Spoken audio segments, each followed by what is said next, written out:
ignoring vertical format and everything else that's coming out at the moment, I think the big one really is how much homemade content is now being produced, especially like if you look at Instagram Reels or TikTok or anything like that.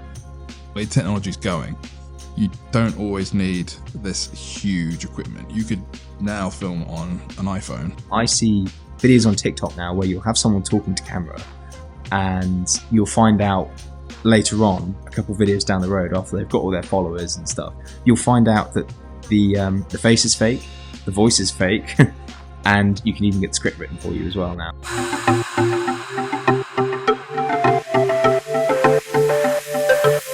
Hi mate, how you doing? Welcome to EFTV. It's good to have you on board today. Yeah, thanks for having me on, and the first one as well, I guess. You are. Yeah, trial and tested. How are you today then? Yeah, good. It's a little bit chilly, but getting there, it means I get to stay inside and edit a little bit more, not out too much, not as I got my gloves on. Obviously, I know you. We've known each other for a few years now. Yeah. Same interests and everything like that. For the podcast, can you just introduce yourself, tell us who you are and what you do? Yeah, so I'm Elliott Cockett. I run TDR.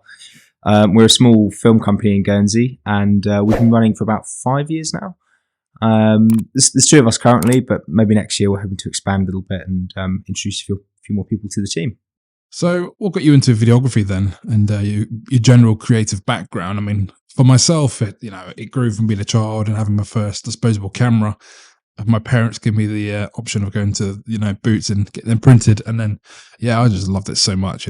Yes, see, I was probably a bit too new for that. I was probably introduced to it at digital level. I mean, we still had like cameras for holidays and stuff for film, but God, I think my first memory of a camera probably is digital, which is horrible to admit. But ironically, I love using film cameras more in my free time now. I've got a whole collection of them at home and stuff like that. But yeah, to get into it, I always did creative stuff at school. I was always not photography actually. I didn't touch photography at all.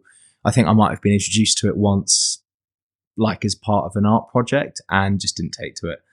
When I was about 13 or so, I did do a lot of After Effects, again, just for fun. And it was sort of, I never thought much of it. It was just the typical, like making lightning come out of your fingers and setting things on fire. It was standard. Yeah. And that quickly got deleted as I grew a bit older and realized that was probably not such a good idea. But yeah, I kind of fell into videography in particular. Like I said, I was always doing something creative, so graphic design, music, art as well. But it wasn't until my last year of sixth form, I would say. I didn't know what I was going to do at uni. And I kind of kept swapping and changing what I wanted to do. Was it going to be something in computer design or gaming, or it was always going to be something visual, I think. And to be honest, I just missed the deadline on my personal statement and was like, okay, well, here we go.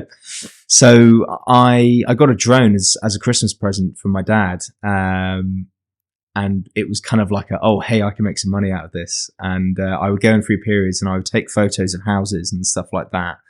And sell them for estate agents. Housings, houses on the listings, things like that. And I just continued doing that until eventually I got a camera, and then eventually I got everything else that someone needs to kind of do this full time. And before I knew it, I finished school and I was just running the shop basically. What was your first drone? Which one was it? The first Mavic. Yeah. Mavic 1. I had about 3 of those. Yeah. How many times you crashed? Yep. In the process. Yeah, and all of the ones I've crashed since as well, yeah. So I remember coming to your office and you've got like a pile of drones there, like just in bits. I'm presuming they up for repair, or they just crashed. Or? A lot of them I've still got in my parents' cupboards. Really? Yeah, in my old bedroom at my parents' house that I've got. I actually went there the other day to dig something out, and I found a box of I had like a Phantom 4 Pro in there with like half of its leg missing. Cool. Yeah. I've actually got, it's not my original one, but I've got a Mavic 1 in there still in the box. I couldn't tell you what was missing from it, but something major. What else do I have in there? No, I think there's just those. I might have had another Mavic actually in there, but I've got a few at work that are pretty banged up, and I've actually got 2 Mavic 2s at work. I've got a working one, 3 Mavic 2s at work. I've got a working one. and I've got two which have basically been ripped apart, either because I've crashed them or because the one that broke or stopped working, I have been pulling parts off it to put on the working drone as I break that one. So yeah, there's always a bit of a graveyard around me. Yeah. Like when you're going back to your After Effects days and stuff, I can kind of relate to that because I used to, when I was little as well, I used to get a BB gun and pretend to shoot things. Oh yeah, I put did that. Yeah, the fake muzzle flash at Yeah. the end of the gun, and it just looked horrendous.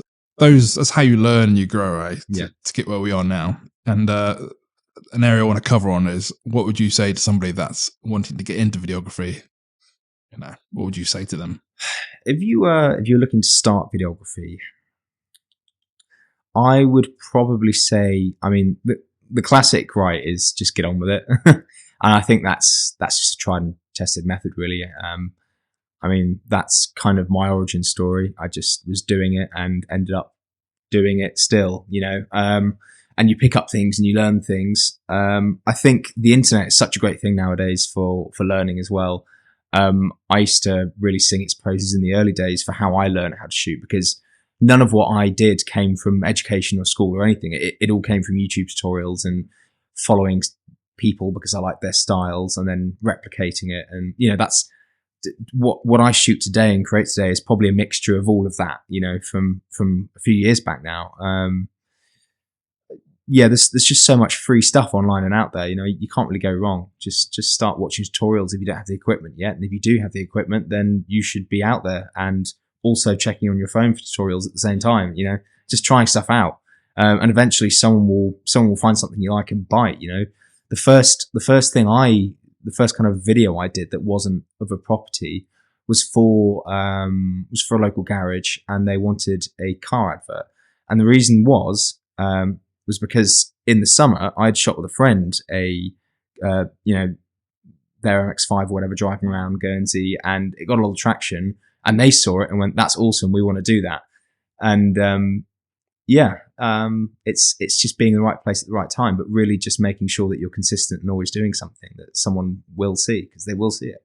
It's also like getting yourself out there as well, isn't it? Yeah, 100%. Even if it's always on your own putting page. content out, because somebody's got someone somewhere down the line is going to see that. Yeah, for sure. That's the great thing about social media these days. Yeah, and it's not about setting up like a business page or anything like that. You could just run it from your own page. I mean, like I say, this video I did was just on my personal Facebook page. It's no less likely to be seen by the right person who owns a company who wants something similar. You could be known as that video guy or that photography guy or that drone guy and not have a company. You could just be Elliott, the guy who takes videos. Oh, my mate Elliott, he does videos, that sort of thing. So yeah.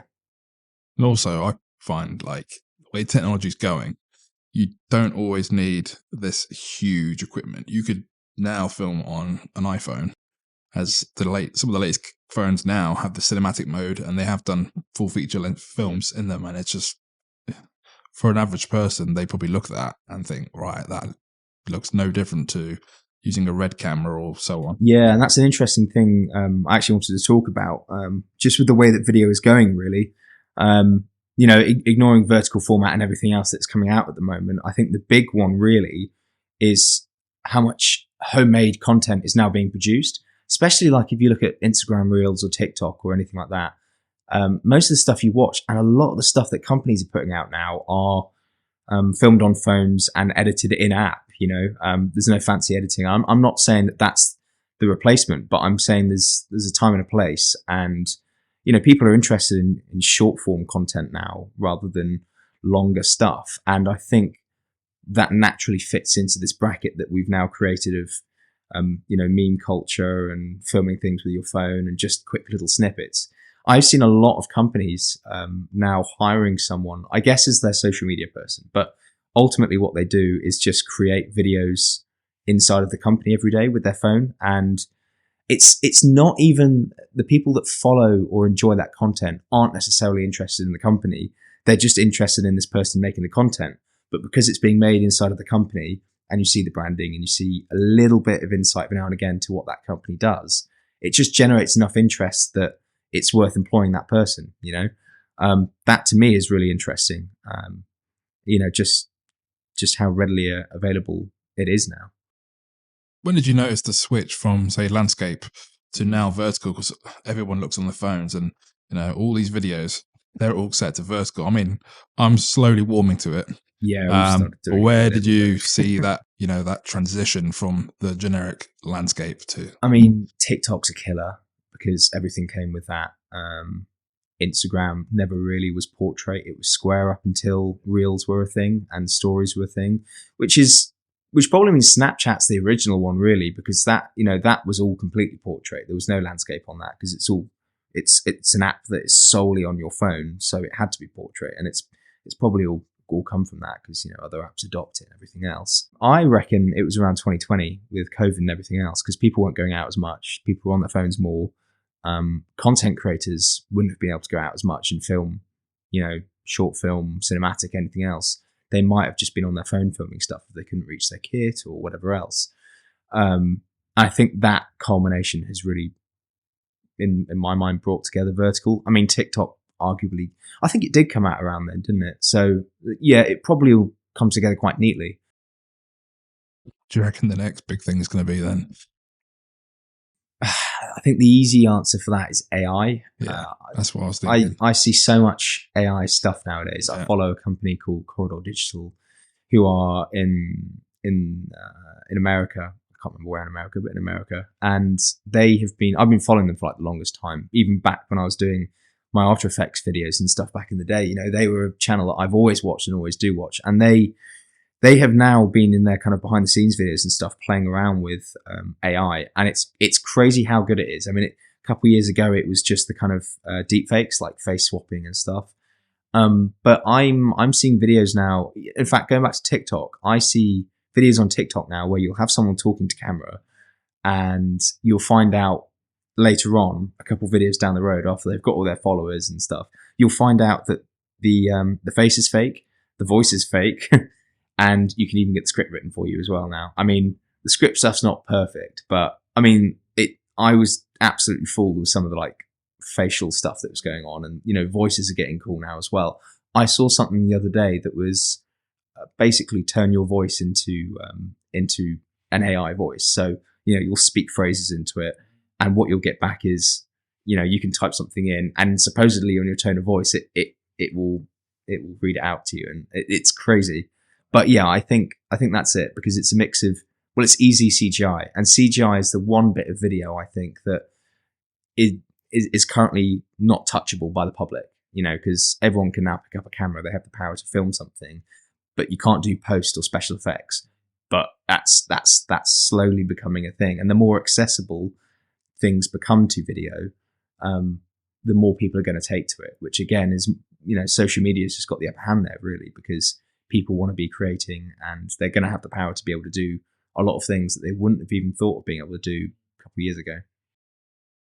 What's your views on, say, like Instagram, when you can edit to now short bits of clip music wise? I mean, what's your thoughts on that? That's an interesting one, because I've been toying with it a little bit in our own kind of business posts, because we started by putting our own copyrighted music on, and we found that we probably wouldn't get as many views as if we used. It doesn't even have to be searching it and using a specific song on Instagram. It can just be, I've scrolled past this reel, it's got interesting noise, I'm going to use that. And to be perfectly honest, it's just whatever's current. So it becomes, I would say you're still thinking about the music that you put on your video, absolutely. But now you've also got to think about what's current and what's going to get you more interaction, which I don't think is a bad thing, because it's all within the realm of marketing. It's why we do what we do. So I don't see why that shouldn't be a component of it either. But it's interesting, and it was a learning curve, because Instagram, especially putting up reels and things, that was the first time. I mean, we ourselves have been trying to put up more behind the scenes or more posts generally. So that was the first time really that I've seen us be able to use other people's music without any sort of concern of copyright, and actually outperform what we're already making. Because in the past, God, you've got so much to think about, right? Like the music you put on videos. We still get clients who will ask us, oh, can you put this specific song on it? And you've got to go, yeah, no. But weirdly enough, I can start saying yes. Facebook's still a bit of a no-no, but if it's Instagram, like so portrait videos and stuff, we're making a lot of those now too. I can go, yeah, sure, that's fine. Instagram won't ban it. And it's a weird one with copyright. I still don't understand how that works because, someone could, you could play some music on your laptop now. I could record it with my phone and just use that as the background. And all it will say on the video is, I don't know, Elliott Cockett original sound. And if that video was suddenly viral, people were using that sound, then it's your sound, and it's weird, so weird.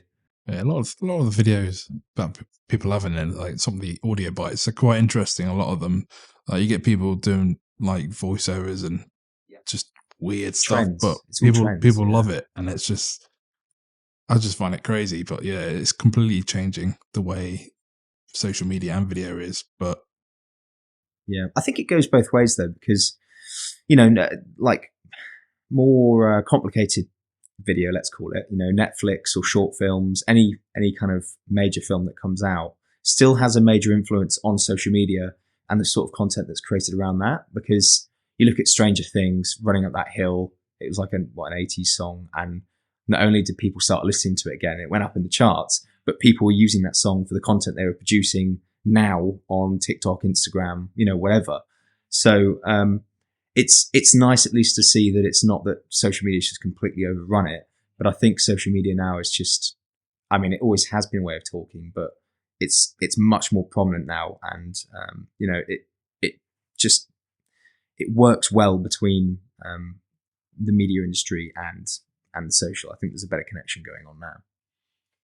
If somebody wants to get into reels and stuff, what kit do you reckon they should get, or do you reckon it should stay with the phones? Like, if you're thinking about more influencers or people like that, what kit, like a ring light, or? I think, for me, the number one thing is always lighting over camera equipment, and that's something I wish I knew earlier on, because I think everyone starts out like that. They get a nice camera and they just go and film, and then you're like, why does this not look like this? And you're like, a couple of years later, you go, right, okay, yeah. But I think if you're starting out with reels, a better camera is always going to make a better image. And I think this whole thing of it's not what you've got, it's how you use it is sometimes true, sometimes not, because, if you've got a nice soft lens, you're going to get a much nicer image than your iPhone, even though it's got f1.8, blah, blah, blah, blah. It's a digital small sensor, right? But as a caveat to that, we were filming at a convention in London a couple of weeks ago, and we're there with our big gimbals, cameras, on this stall all day, filming talks and doing all the kind of social bits that we wanted to do. And this guy was buzzing around us, going to all the stalls next to us and things, and he was using just a phone. And overhearing him talk, because at this point I'm like thinking, who the hell is this guy? He is I don't think he was an influencer, but his business was making TikTok videos for companies. So he was going around the show, filming stuff, making little TikTok videos and selling it to them, which I thought was really neat, but really worrying. Gimbal with it? No, really? No, just on his phone, just just doing the classic, right. and all that, whatever the hell he was doing, yeah. And he would show them his profile and say, look, this is me, this is what I do, here's some of my work, can I do it for you? Yeah, and he had business, he was set up like a business. He had his cards, he had everything, a little lanyard saying who he was. Everything about it was professional, except the fact he was holding a phone and filming it all on a phone. And it just was so odd to see. And that was the first time I've seen it. So, I guess you can film anybody can do it these days, really. As long as you've got the sort of creative flow behind yourself and the willing to learn and push yourself, get yourself out there. Yeah, for sure. It's everyone starts on a low budget camera and works their way up to a cine camera or something. Mm-hmm. That's just how it goes. But it's just so interesting to see someone using an actual phone and for the client to go, that's acceptable. Because I cannot imagine turning up to a set with an iPhone and going, right, let's go. Just, what the hell? But if you could speak to your younger self, right, go back all those years and all the stuff you've learned now, what would you say to yourself? I would say don't delete the YouTube videos and keep making more of them. that's it really, because obviously I had an interest in it and I completely forgot about it or blocked it off or did something. And it wasn't like for another 5 or 6 years that I was like, oh, okay, I'm going to start doing this. And it wasn't until a few years ago that I was like, oh my God, I used to make these videos when I was younger. I completely forgot about it. And obviously I had an interest in it because I was doing it, and I found my dad's, I think he gave me his like, it was like a VHS recorder or something. Yeah, that's right. Because I had to, it's one of those like, and it wasn't digital, and I was editing an iMovie, I guess, unless it was special effects. And then I actually did have a legal version of After Effects that I would use. And yeah, God, I had this little thing I had to like plug the camera into, and it would read through the film footage. And put it into. That's what that's what I used to do. I used to press play. That's right. And record it within the computer, and oh my God, pray the tapes didn't get screwed up or chewed up or lost or damaged. Well, I didn't even know enough about that to know. I think I just got lucky. The footage was terrible, but back then it was like, this is amazing. I used to ride my mountain bike because I used to do mountain BMX, and I used to hold the camcorder, big thing, while one bar like that. Praying I didn't crash, but So I would say to my younger self, just keep going with it. Because at least, I guess, by the time I got to the point where I started working in film, I would probably have I'd have 5 more years on me. Who knows what I would have learned in that time, because I'm pretty much picking up where I left off, especially with After Effects. And actually that is where my love lies, doing all the motion graphics and animation and stuff. It's the one thing that I won't give out within TDR. Whenever it comes in, I do it myself because I just love it. Yeah, you are very good at that, I must admit. So yeah, it's just like playing around, really. Cool. If anybody wants to find you, how do we find you? I know, obviously, because I know you. But what's your website? I was about to. I just changed my website URL. Oh, really? So we are now tdr.studio. Nice. Funky 2022 going on 2023 URL. New logo? No, not yet. I was actually playing around with it, but I don't know if we've literally just redone parts of the site. So I'm like, do I really want to rebrand? Probably something for next year. Yeah, cool. But tdr.studio is our website. And obviously we've got a Facebook page, which is, I think, the Drone Ranger Guernsey still. And Instagram is just TDR_the Drone Ranger, because obviously either one of those was taken already. Cool. Well, cheers for having you on today, mate. No problem. Cheers, bro.